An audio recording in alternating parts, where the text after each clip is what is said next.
I'm a lady of Westeros, and today we will be taking a deep dive into the world of A Song of Ice and Fire.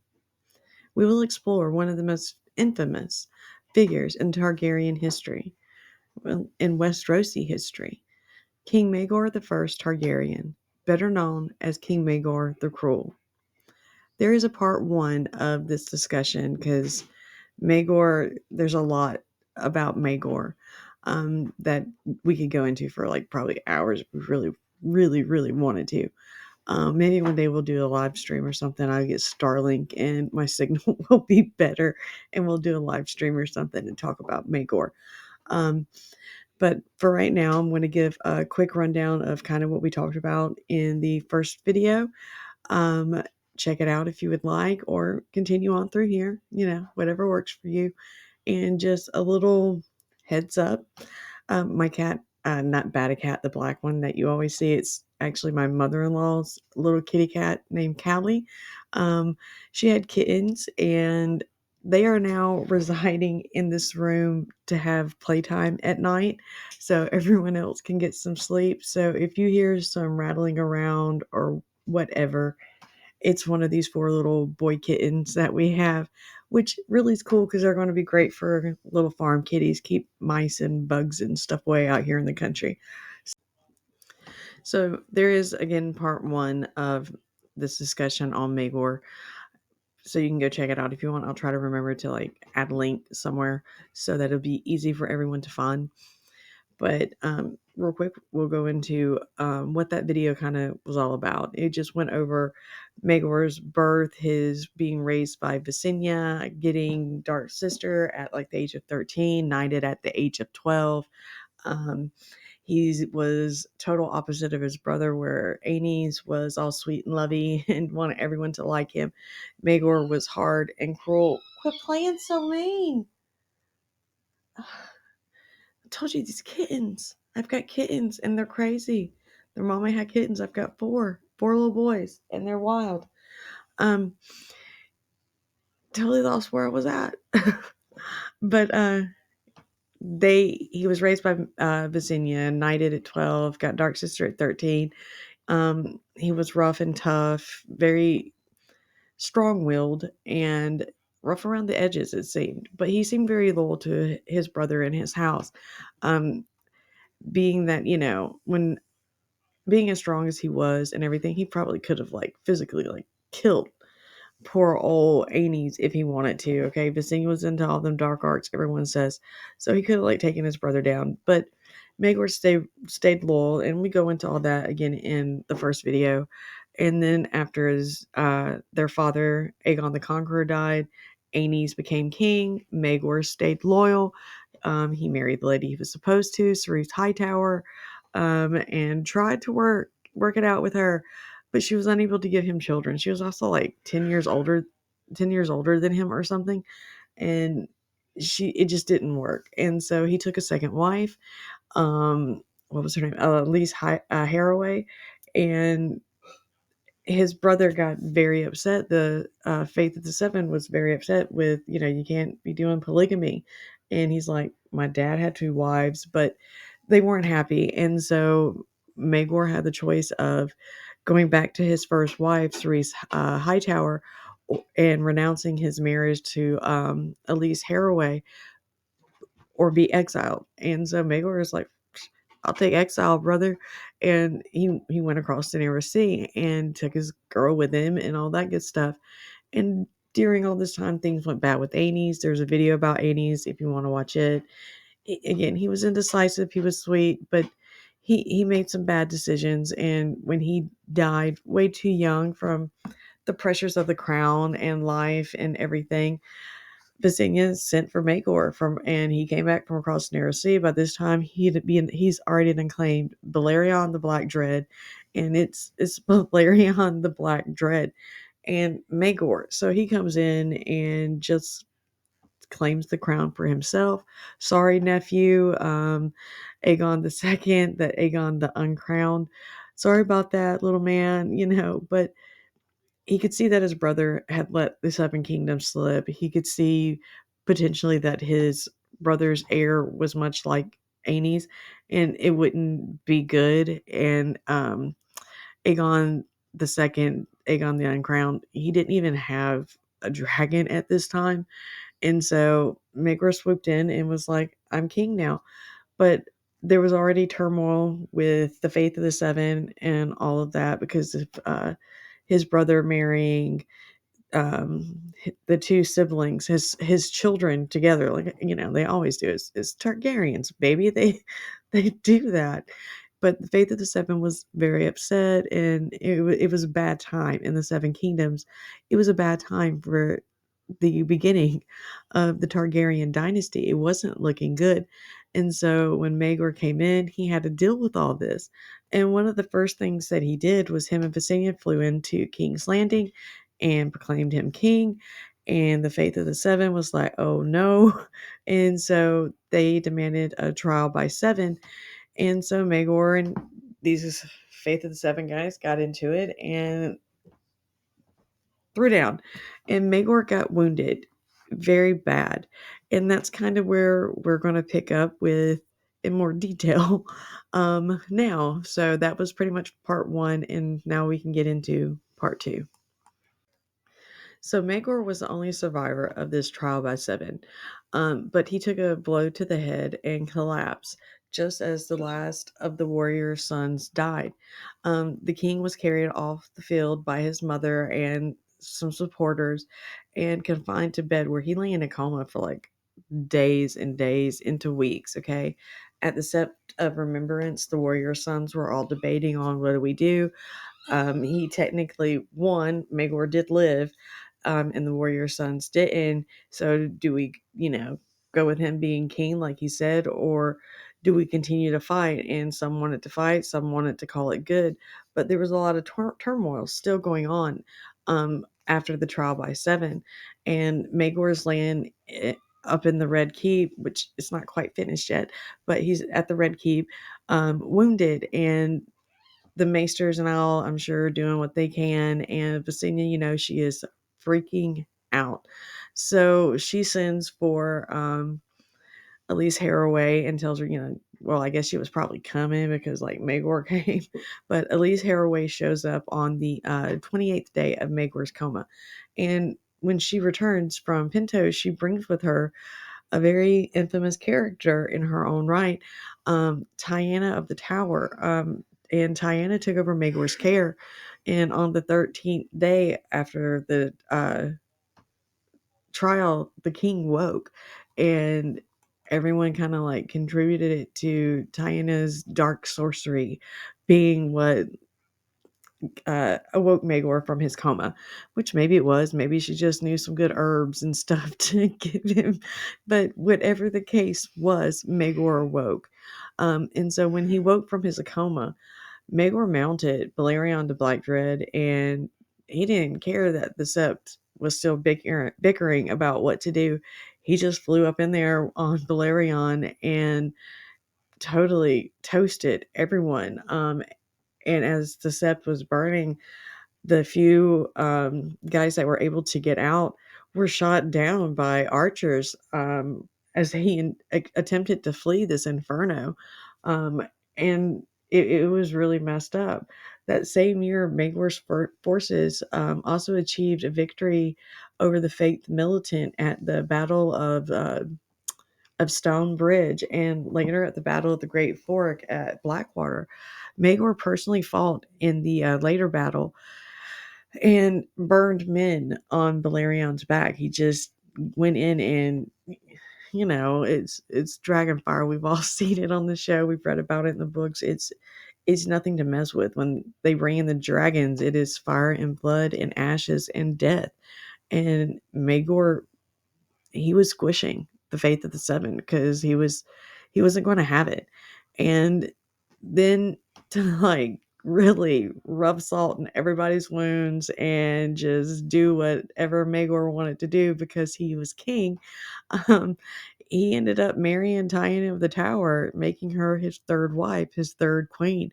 And Grand Maester Moros, I think I'm saying that right. I don't know, but Grand Maester Moros objected, stating that Maegor's true wife, his one true wife, awaited him in at the High Tower in Old Town. And for that comment, Maegor like beheaded that dude right then and there with Blackfire. He didn't care he was a maester, just beheaded. Okay, and then wed Tywin of the Tower on the hill of Rainey's, where he had burnt all these men. And Maegor, he's a little crazy. He is. It's hard to like totally be like, you can't be for Maegor totally without like having to admit dude was a little bit crazy and he took it to the extreme. But I've always said it, zombie apocalypse happens, I'm like heads on spikes, war paint, whatever it takes to have mine survive. And I think Maegor's of the like mind, and he just give any of us a dragon and see what we do, man. Power corrupts, and the power of a dragon, ultimate power, right? But anyway, so he marries Diana of the Tower, third wife, third queen, and the ceremony is performed. And at Old Town, the High Sept loudly denounced it as an abomination, and Diana his whore. Okay, while Cerise continued to insist that she was the one true queen of Westeros, Maegor's one and only lawful wife. Though Maegor didn't see it that way, right? So the next thing that Maegor focused on was the construction of the Red Keep, which had begun in 35 AC, but it continued under Maegor's reign. In the early 43, around about early 43 AC, um, Aegon named Lord Lucas Harroway, his father-in-law through his wife Elise, as his new hand of the king, and left pretty much all governance and stuff to him, as Maegor focused on the construction of the Red Keep.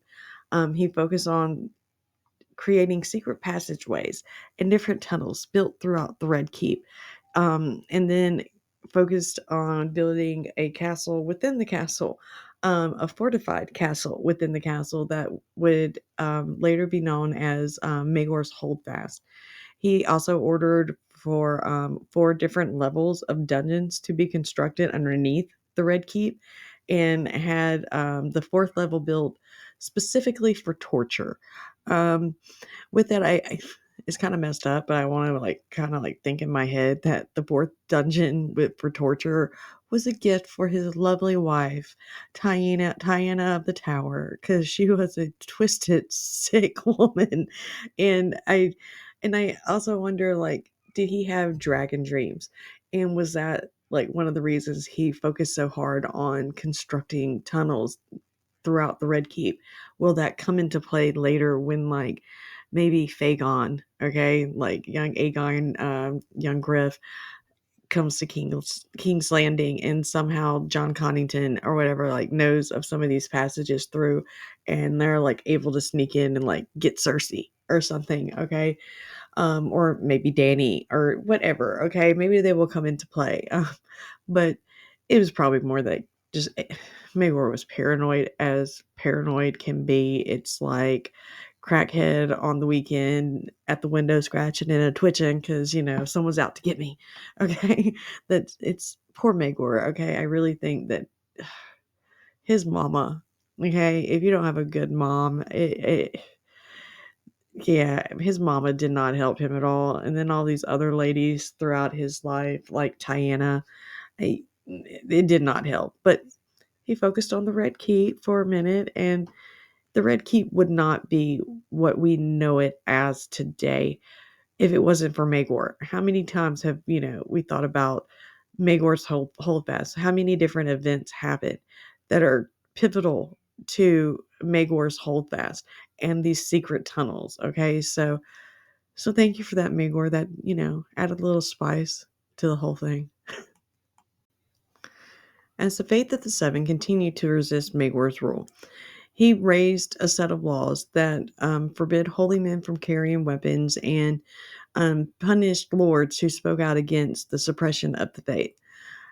This didn't like totally help Maegor's case, and in response to all this, Sorry about that. All of this, the High Septon commanded Maegor to present himself in Old Town and beg forgiveness of the gods for his sins and cruelty. Maegor was so not going to do that, but he was still focused on the Red Keep and its construction, and Maegor allowed the resistance to go on for about half of a year before his mother mounted Valerian the Black Dread and burned several of the different seats within the different houses within Westeros. And then Maegor flew out to the Westerlands and burnt some more of these houses and like messed some stuff up, caused mayhem. And then Maegor and Visenya's turned toward Old Town. And at that point, you know that Old Town and all of its people and the High Sept were starting to freak out. Because it's Balerion on the back, Black Dread, and Vagar. We all see how bad things are when Dany's riding around on Drogon and burning stuff. We see in House of the Dragon how immense Vagar is and how much damage her fire can do. Add them two together, and it's like, yeah, totally wetting their pants, kind of. Oh my God, what have we done? So at that point, the city gates were closed, and the High Step was like, I want to go pray and fast for a couple of days, and then he ended up dead. And the Chihuahua just barked. Sorry about that. But he ended up dead, and no one like knows why. Something, he fasted himself to death. Some people think that he was killed. Who knows? But by the time Maegor got there, a new septon had been put in place, and this new septon was pretty cool with Maegor and his, taking on some wives and stuff. No problem, dude. No one wanted to burn, okay? It's Maegor and Visenya with Balerion the Black Dread and Vagar. So by the time Visenya and Maegor rolled up or flew up to Old Town, the gates were open. The High Septon was there with open arms, welcoming him and proclaimed him king, and all was great, right? And so Maegor then enacted a few more laws that put bounties on the head of a few of the Faith of the Seven and any lords that like were made him mad, because it's Maegor, made him mad. Okay. And the warrior sons were kind of like demolished at that point, and there was a silver stag being offered for every like scalp kind of thing of one of the poor fellows, the guys that were running around with the faith of the seven. And while all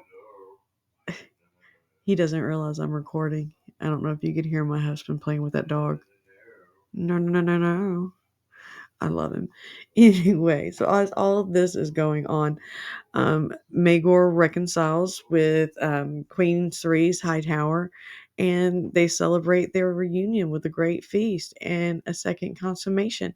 Some say that Diana was there, and that maybe it was Elise, that they all had a great time together consummating the new marriage, or the renewal of his marriage. So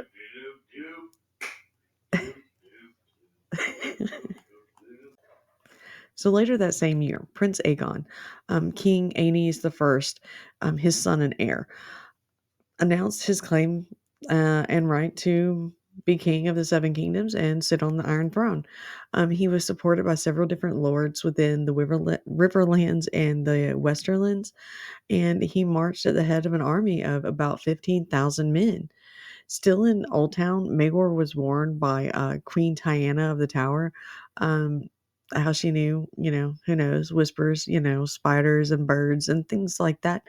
But she warned Maegor of Aegon's coming, and that House Lannister was thinking of joining Aegon if he could prove that they could prevail against Maegor. So Maegor set forth from Old Town, ordering his loyal lords to swarm Aegon's host and crush them horrifically, and poor Aegon, he's very young here, and he's never been to war. He doesn't know anything really about battle and strategy and all that good stuff. And so, kind of like his dad, he was also a little indecisive. And so, as he had different lords coming at him this way and that way and this way, he's like, I don't really know what to do, until it was too late, and they were all surrounding him and took him out. It is a really sad, messed up thing. um he finally claimed a dragon, and then that dragon dies because goes takes this little bitty dragon up against Balerion the Black Dread, and it's terrible. I think it was called like the Battle of over the God's Eye or whatever. But about this time, everyone's starting to refer to Maegor as Maegor the Cruel. At this point, you're a kinslayer. And we all know that in the world of Westeros, there are um, laws, unwritten rules of conduct and code that all people are supposed to abide by, or they like kind of get cursed by the gods. And magic is real in Westeros, and especially right now during this time period where the dragons are still out and about and alive and breathing and doing what they do. And so magic is alive and breathing and doing what it does. So it's just it gets messed up. And Diana tells him, Maegor goes in and takes care of business, and this poor kid just dies. And he is forever known as Aegon the Uncrowned. And things only really start to go downhill from here for Maegor.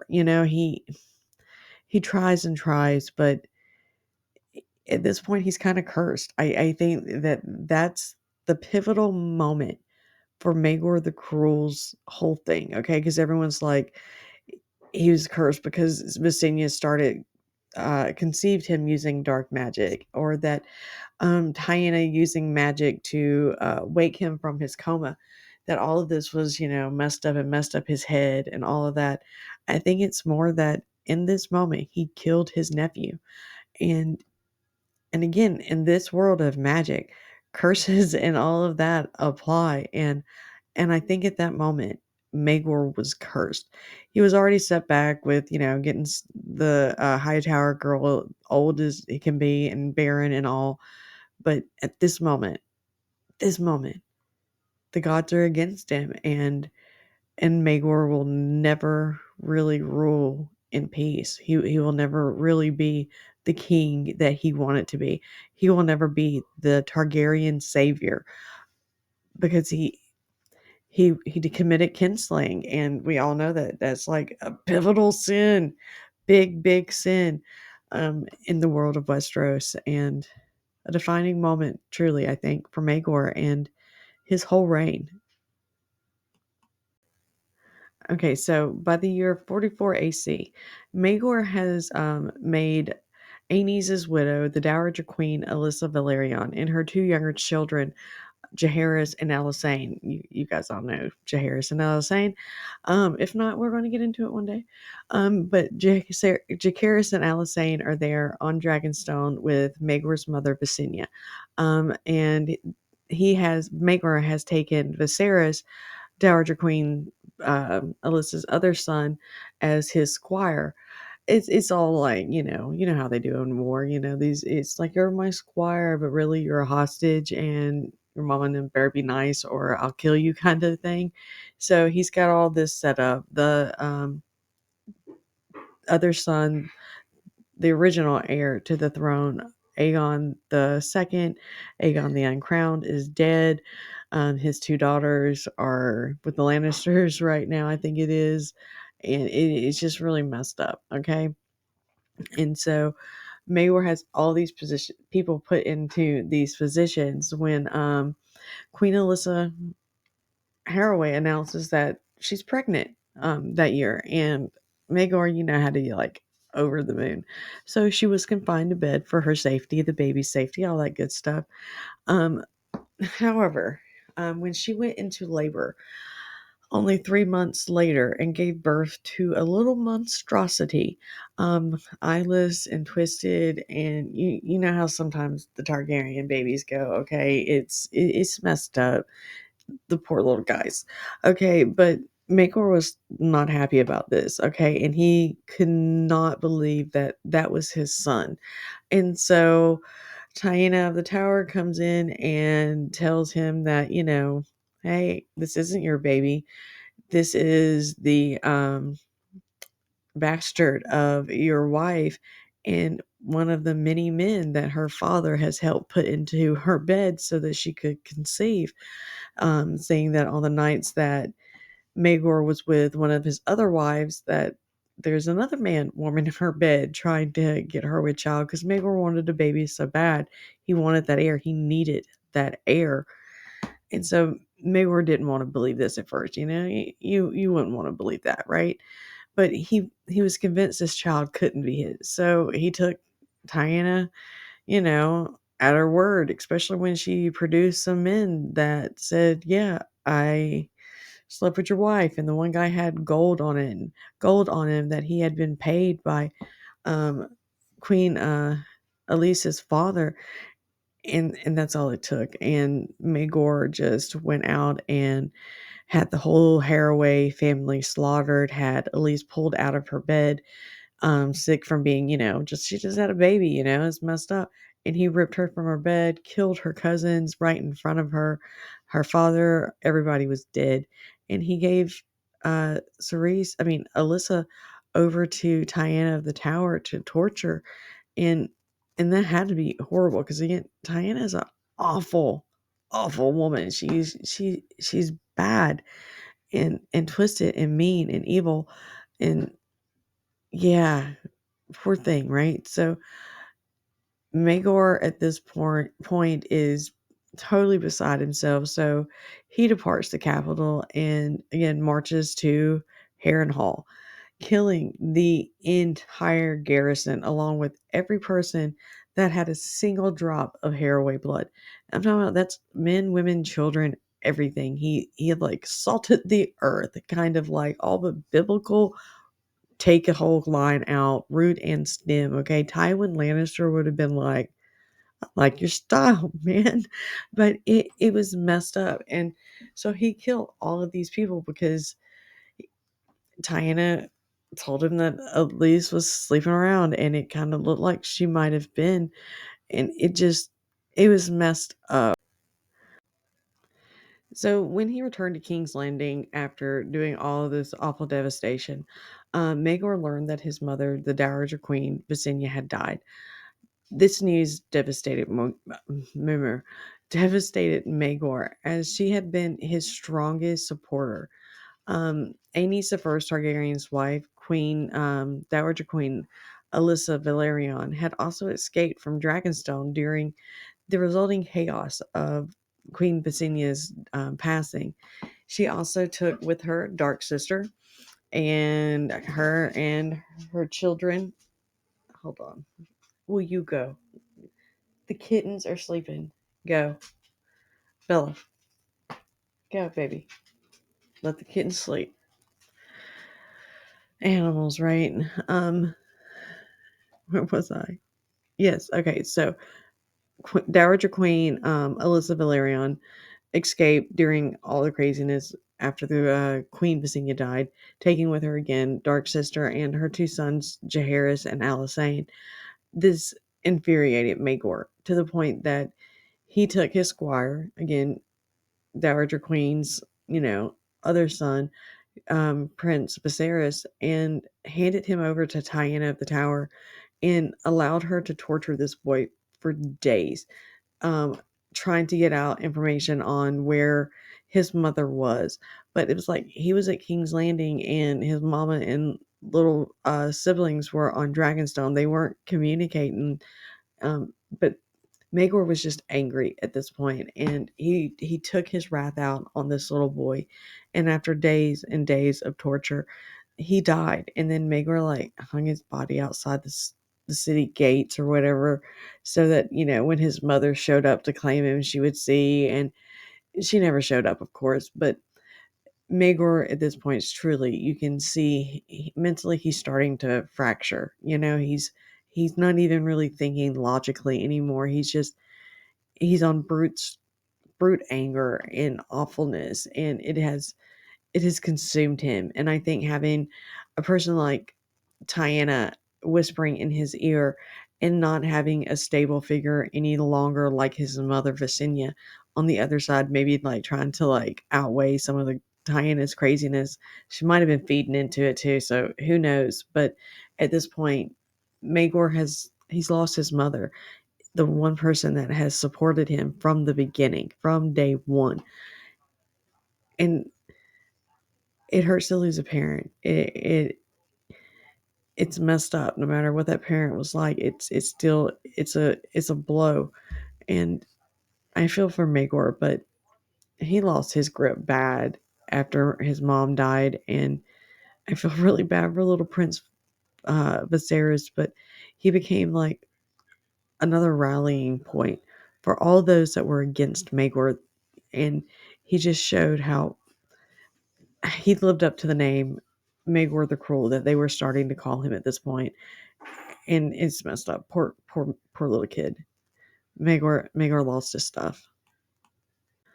At this point, with everything that's going on with Maegor, the construction of the Red Keep was finished, and with everything that was going on, it had to be like a yay moment for him, right? But it wouldn't be Maegor if he didn't do something weird and crazy and messed up. So in 45 AC, when the Red Keep was finally complete, Maegor hosted a celebration. He threw a feast for all those that had taken part in the building of the Red Keep. Um, all the workers were given wine and food, and there were whores as well that were brought in from the city's brothels. And after 3 days of feasting and revelry and just having a great time, Maegor had them all put to death in order to protect all the secrets that they had helped construct within the Red Keep. It's it's really messed up. Again, Maegor, he's original, right? But their bones were said to be interred beneath the Red Keep. Um, Maegor's next order was to construct the dragon pit for all the Targaryen dragons to be able to hang out in. But he was finding it really hard to find people to come work for him at this point because he had killed everybody in the last crew. Okay, and it's again, it's a Maegor thing. He's living up to his name, and it's really messed up. To add to everything, Maegor's first wife, Queen Cerise Hightower, suddenly fell ill and died shortly after the construction of the Red Keep. Coincidence? Probably not. Rumors spread that she had been killed. She had made a shrewdish remark, and for that, Maegor had meant to just have her tongue like cut out and everything. But Sir Orwin Bush, on my notes.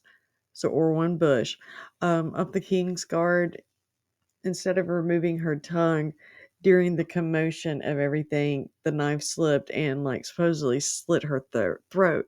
Um, it just one more thing to add on to Maegor. It's like even if he was trying to be cool, it doesn't look good to have yet another person in his close proximity just up and die, and then to like say that she was just sick. I it doesn't, even if she really was just sick at this point, Maegor had kind of like made his bed and will forever then be known as Maegor the Cruel. Again, just killing his nephew. It really messed everything up. And no matter what he did, he was going to be a bad guy. So even if he didn't have her killed or anything like that, even if it wasn't a slip of the blade as she struggled, if she really just died of illness, people would have whispered no matter what. They would have come up with some elaborate story no matter what. Maegor at this point was kind of like damned if you do, damned if you don't kind of thing, because he had already proven himself to be such a vicious individual. And again, Maegor the Cruel, that's what he was known for, or known as for like ever after at this point, because he didn't know when to quit. He didn't know when to bend. He just kept going like a bull in a china shop, just brute force, just keep moving forward and not really thinking about how things were going to go at this point. And so as his shrewdish wife died, the whispers only increased. By the year 47 AC, Maegor still had no heir. Um, and he had already stopped like sleeping with Queen Tiana. She's a weirdo. She's freaky. I don't know. She just wasn't doing it for him. I don't know. But he quit sleeping with her. And his other wife's dead at this point. And so his maester and many of the different council members that he had were suggesting different women, saying, you need to remarry. One suggested his sister because she was proven to be fertile. One suggested a Dane girl. One suggested his two daughters. Um, but Maegor's new hand, Lord Edwell Celtigar, suggested that he should marry his niece, Princess Rhaena, to unite their claims and strengthen the royal bloodline. You know, Targaryens are always marrying and intermarrying with each other all the time. And at one point, Visenya had even suggested that these two get married to begin with. And who knows how that butterfly effect would have changed things, you know, if they would have listened to Visenya and married Maegor to her to begin with, you know, things could have totally had a different outcome. But Maegor was like, eventually decided to marry a woman um, of proven fertility, and he wanted to go ahead and take 3 wives to ensure his chances of getting an heir. And so he agreed that one of these wives definitely should be his niece to, you know, keep that family bond tight. And she was also the original wife of Aegon the Second, Aegon the Uncrowned, and the mother of his 2 daughters. And it did kind of make sense. Again, they should have like thought about that when Visenya originally suggested it years and years before. But he decided that he would take her as a wife as well as a couple of others. So in 47 AC, Maegor wed in one single ceremony 3 different women that would become known as the Black Brides. So the Black Brides deserve like a video all to themselves. So we'll quickly just do a little rundown on them now, but not too much detail. But the first one we will go over will be Eleanor, a castaway, who lived a quiet life with her 3 children and her son, Sir Theo Boiling. However, in 47 AC, Theo was arrested by the king's guard and accused of conspiring with Queen Alysanne Valerian to place her son Prince Jaehaerys on the Iron Throne. Theo was swiftly executed, and then just 7 days after his death, Eleanor was summoned to wed King Maegor the First Targaryen, who sought wives of proven fertility. She had 3 sons, so you know should work, right? Um, Her 3 sons were present at the wedding to ensure her compliance. You know, again, they little hostages pretty much. But they were soon taken from her. Her eldest son was fostered at the Eyrie. Her second son was sent to Highgarden, and the youngest was placed with a wet nurse. That's how little he was.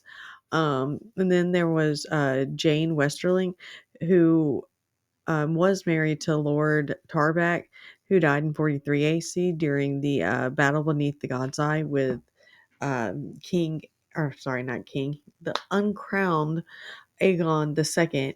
And Jane gave birth to a son right after. And in, again, 47 AC, she was summoned to court and forced to marry Aegon, forced to marry Maegor. And Jane's sons, again, were in attendance to ensure her participation. And after the ceremony, he was sent to Casterly Rock to be raised by Lord Lannister.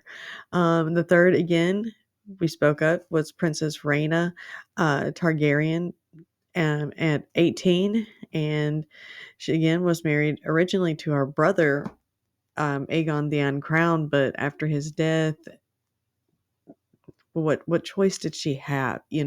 She had sent her daughters out, like, um, disguised, like, dyed their hair and stuff, and sent them away and told them to, like, not even tell her where they were going, um, so that she couldn't tell Maegor under, penalty of torture. She couldn't say it because she didn't know. But when she entered the room to be married, there were her daughters waiting, as or her they were brought in by Queen Diana of the Tower, and so that ensured Princess Rhaena's compliance as well. And so Maegor wed all three of these women, and got to work on trying to get a new heir.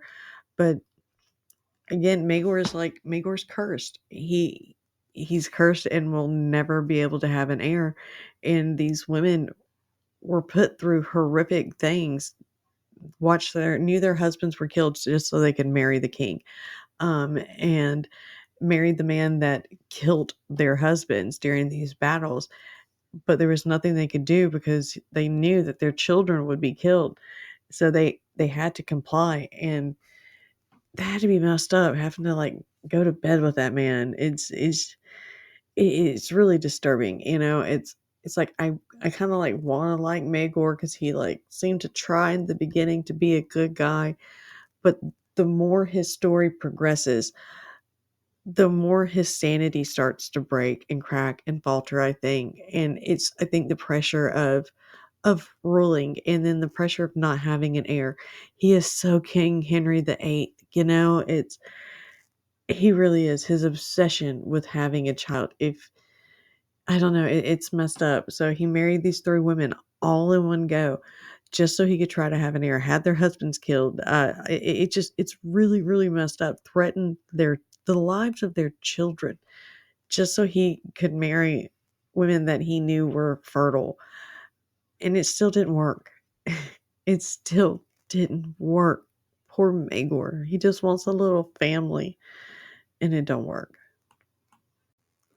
As I said, Maegor wanted the little family, and things did not go according to plan. Taking these extra three wives did not help.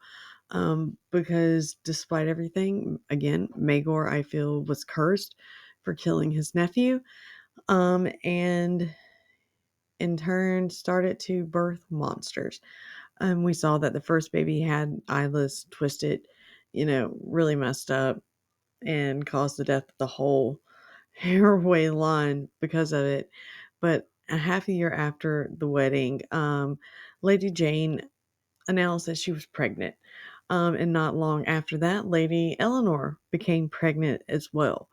3 months before her due date, however, Queen Jane went into labor and gave birth to a stillborn child that was said to be legless and armless and had both parts of a male and a female. Jane did not live much longer after that. People began to whisper that Maegor again was cursed and that the gods would never grant him a living son. Maegor himself, however, had Queen Diana seized and delivered to the dungeon, where she confessed on poisoning both Elise Haraway's child as well as Jane's, and doing all this even before the torture began. She just started spouting out what she had done.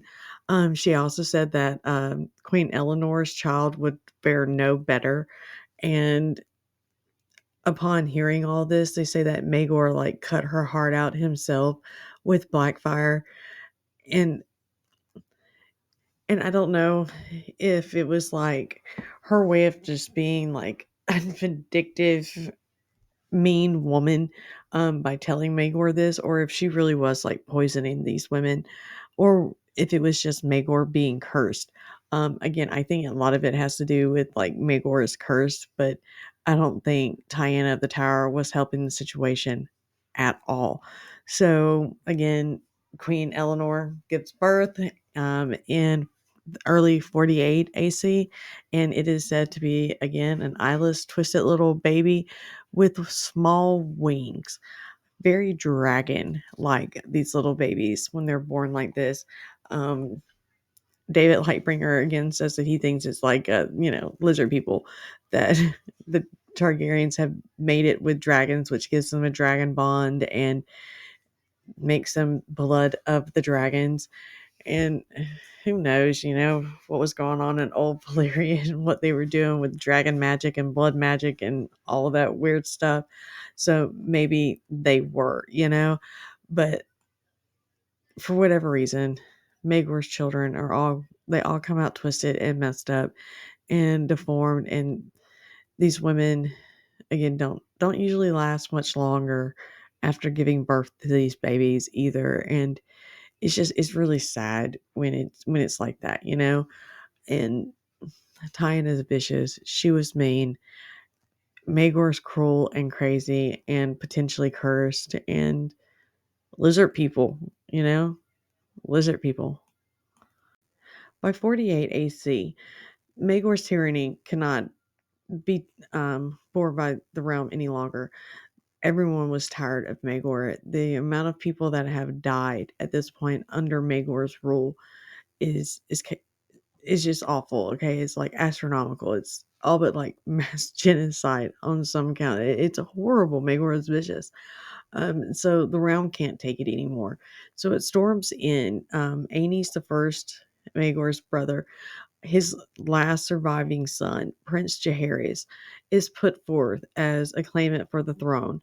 And he is supported by Lord Baratheon. We all know the Baratheons, they're really strong, bad men, um, like a dog with a bone when they get on a mission. So you've got him supporting him, who is named as Protector of the Realm and handed the king, since Jaehaerys is still underage. He hasn't reached 16 yet. But Jaehaerys had two dragons. He had his dragon, his sister Elisane had her dragon, which it would really be no, like, it's still Balerion the Black Dread, two dragons against that big guy. They could still get messed up really bad, and potentially, like, Jaehaerys could die, and then, like, there's no one to take Maegor's place. But they've got these two dragons, and um, it's Vermithor and Silverwing. You see them in season 2, House of the Dragon, the dragon seed claiming, the red sowing.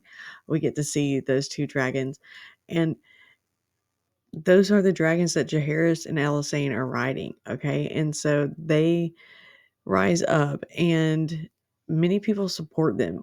Again, not a lot of people like Maegor. Maegor never really focused on making friends or anything like that. And it came back to, like, totally bite him in the butt, on top of being like an absolutely cruel and vicious, man. But learning of her brother's claim, um, at this point, Queen Rhaena Targaryen fled from Maegor in the middle of the night, escaping on her dragon Dreamfire, and with the Valyrian steel sword, Blackfire, and her daughter Princess Aerion, and that added a third dragon to Jaehaerys and Alysanne and that side against Maegor. And this really began the downfall of Maegor's reign, like, really, really began it. So upon discovering of Rhaena's disappearance, Maegor sent riders to Old Town, commanding that House Hightower to behead Princess Rhaella, Queen Rhaenys' other daughter, the two twins. And Old Town was like, "Nah, we ain't doing this." Okay, Lord Edwell Celticard resigned his position as hand of the king and returned to Claw Isle, and Grand Maester Benifer secretly escaped on a ship to Pentos. Everyone was, like, fleeing. Okay, like, it was messed up. No one wanted to be around Maegor at this point. They knew the tide had turned. Okay, there was no coming back for Maegor at this point. So you have everyone, like, just fleeing a sinking ship kind of thing. And Sir Oliver Bracken and Sir Raymond Mallory, two of Maegor's King's Guard also deserted him. Lord Damon Valerian, the admiral of the royal fleet, took his ships in the middle of the night, just up and disappeared.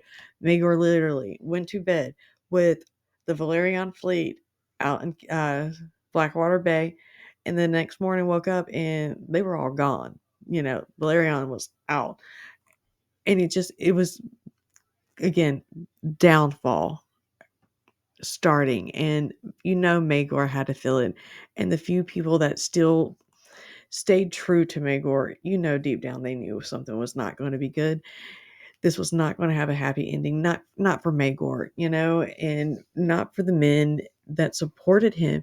They had again killed so many people, so many different houses within Westeros had to secretly for years just seethe and bubble with rage and hatred toward this man that had killed their sons, their fathers, their brothers, some women, and it just Maegor was a very vicious individual, and at this point had done so many horrific deeds, had so many horrific deeds done in his name that the realm was ready. They were ready for anybody to rise up against them. And the fact that it was Jaehaerys with dragons and had his older sister backing him, his younger sister backing him, the Dowager Queen, again, Alyssa Valerian, backing him, the Baratheons backing him. And they had all these dragons and everyone's fleeing from Maegor. It had to be so bad. Maegor had to be devastated to know that he had lost. Before any battle began with Jaehaerys, he lost.